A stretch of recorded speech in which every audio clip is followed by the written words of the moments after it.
ইরানের সর্বোচ্চ নেতা আয়াতুল্লাহ আলী খামেনিকে চিরতরে বিদায় করার পেছনের আসল মীর জাফর সৌদির যুবরাজ মোহাম্মদ বিন সালমানের মুখোশ এবার পুরোপুরি ফাঁস হয়ে গেছে।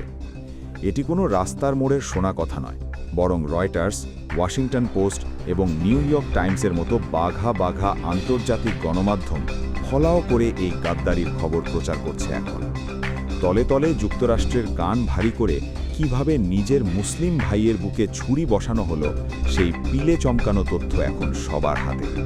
সামরিক বিশ্লেষকদের মতে ঘরের লোকের বেইমানি ছাড়া এত সুরক্ষিত একটি বাংকারের নিখুঁত নিশানায় আঘাত হানা কোনোভাবেই সম্ভব ছিল না।